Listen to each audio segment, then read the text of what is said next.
Meat from Premium Choice Meat Shop.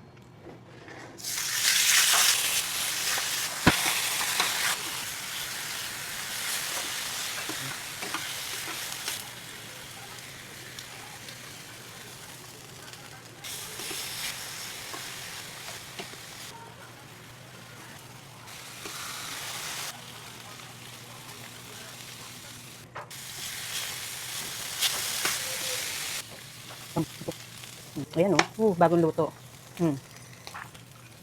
Lambot, ang sarap. Yung baka malaso talaga kahit walang ano. Alam mo yun, kahit wala siyang timpla. This is optional pero pwede kayo maglagay ng garlic. Ano nga ba yung niluluto mo? Wait lang. Script natin yung mga natira ng baka. Nandyan po ang lasa. 1, 2, 3, 4, 5, 6, 7, 8. 1, 2, 3, 4. 3, 4, 5, 6, 7, 8, 9, 10. Lalagay ko sa comment box yung measurement nung nilagay ko kanina para hindi kayo malito. Pero bawasan nyo muna, huwag yung sasakting sa measurement kasi merong oyster sa sobrang alat, merong toyo na sobrang alat. Nakita nyo may panimpla at nauna yung panimpla. Saka natin lalagay yung karne. Itotos natin siya dyan para kumapit yung lasa. Okay? Hindi na tayo magsasabaw. Ang hindi ginagawa madalas, tulak nyo yan para mag-iwahiwalay. Yan. Yan. At yan, luto ng ating bisik Tagalog. Ito ay tuyo, ayan. At nagbabalik ang paborito natin mga Mars, ang Lovely Fiber Drink. Inumin nyo muna to bago kumain 10 to 15 minutes dahil nakakabusog po ang Lovely Fiber Drink. May L-carnitine, Garcinia kombucha, grapeseed extract, caroline fiber from France, stevia ang gamit, mango extract from Thailand. Maliit lang kasi nga, nag-lovely tayo. So alam nyo na yan. Yan. Oh, ang lambat di ba? Hindi siya tumigas. Punitin ko pa sa harap nyo. Mabilis yung ganong method. Sabihin nyo, hindi kakapit lasa. Kakapit siya kasi tinos natin siya.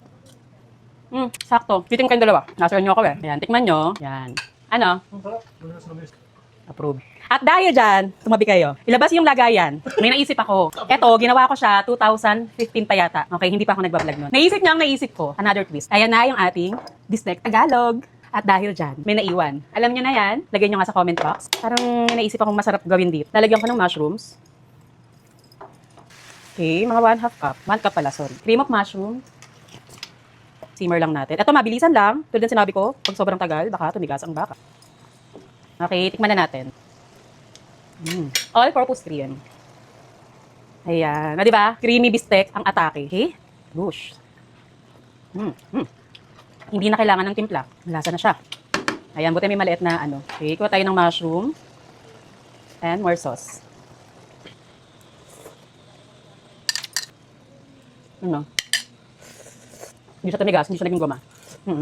Sarap sa kanin ito. Panalo! At dalawang recipe na naman ang binago ang tadhana ni Modern Nanay.